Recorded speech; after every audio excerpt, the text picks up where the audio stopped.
வணக்கம் நண்பர்களே. ஒரு ஹேஷ்டேக்கை முன்னெடுத்திருக்கிறேன். எங்கே அந்த பெட்டி சார்? எங்கே அந்த பெட்டி சார்னா எந்த பெட்டியை நம்ம குறிப்பிடுறோம்? அது ஒரு புகார் பெட்டி என்று 2021 தேர்தல் பிரச்சாரத்தில் இப்போதைய முதல்வர் ஸ்டாலின் அந்த பெட்டியை மேடையில் முன்னால் வைப்பார். உங்களுடைய குறைகளை நீங்கள் என்னவெல்லாம் இந்த அரசு நான் அரசமைத்தால் என்னவெல்லாம் செய்ய வேண்டும் என்று விரும்புகிறீர்களோ அதையெல்லாம் எழுதி இந்த பெட்டிக்குள் போடுங்கள் என்று கூறுவார்.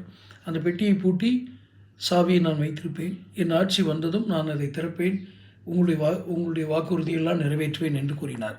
அந்த பெட்டி எங்கே? நீங்கள் மக்களை கவர்வதற்கும் ஒரு வாக்கு கவர்ச்சி அரசியலுக்கும் மட்டுமே வாக்காளர்களை பயன்படுத்தியிருக்கிறீர்கள். ஒரு மனித வளத்தினை பயன்படுத்தியிருக்கிறீர்கள். இது மாபெரும் தவறு அல்லவா? வேறு எந்த நாட்டிலும் இப்படி செய்துவிட்டு ஒரு தலைவன் அத்தனை எளிதாக மக்களை மீண்டும் சந்தித்து விட முடியாது.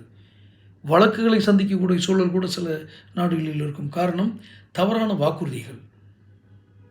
அப்பட்டம் நிறைவேற்ற இயலாத, தவறான என்பதை விட நான் இன்னும் திருத்தமாக கூறுகிறேன், நிறைவேற்ற இயலாத வாக்குறுதிகளை கொடுத்து அப்பாவி ஜனங்களை ஏமாற்றி இந்த வாக்குகளை வாங்கி நீங்கள் அரசுக்கு வந்திருக்கிறீர்கள்.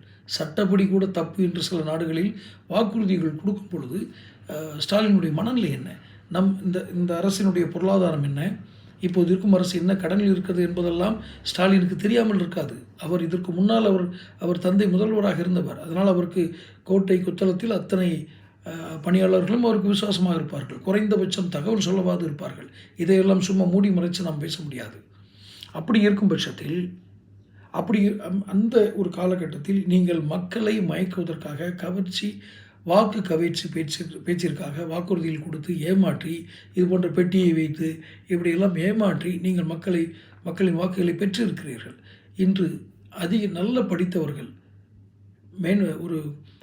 என்ன சொல்கிறது, மேற்படிப்பு படித்தவர்கள், அவருடைய உழைப்பு மலிவான விலைக்கு விற்கப்படுகிறது. நான் சொல்லவில்லை, உங்கள் கூட்டணி கட்சியாக இருக்கும் சிபிஐஎம் சொல்கிறது, மார்க்சிஸ்ட் கம்யூனிஸ்ட் கட்சி சொல்கிறது. ஏனென்றால் நீங்கள் தகுதியான அரசு வேலைகளில் காலி இடங்களை நிரப்பாமல் இருப்பதனால் அதற்கு படித்தவர்கள் எல்லாம் அவருடைய உழைப்பு மலிவான விலைக்கு, பகுதி நேரம், வேறு துறைக்கு செல்வது என்று மலிவான விலைக்கு அந்த உழைப்பு விற்கப்படுகிறது. அதனால் அந்த புகார் பெட்டி எங்கே அல்லது பதில் எங்கே? எங்கே சார் அந்த பெட்டி? இதுதான் ஹேஷ்டேக். இந்த ஹேஷ்டாக்கை பிரபலமாக்குங்க. இது இன்னும் என்னோட செயல்களுக்காக சொல்லலை. அப்போதான் ஸ்டாலின் விழித்துக்கொள்வார். பிரபலமாக்குங்கள். ஹேஷ்டேக் என்னது? எங்கே அந்த பெட்டி சார்? சப்ஸ்கிரைப் பண்ணுங்கள், நோட்டிஃபிகேஷன் பில் பதிவு பண்ணுங்கள் சேனலுக்கு. பிடிச்சிருந்தால் அந்த வீடியோவை நிறைய ஷேர் பண்ணுங்கள். நன்றி.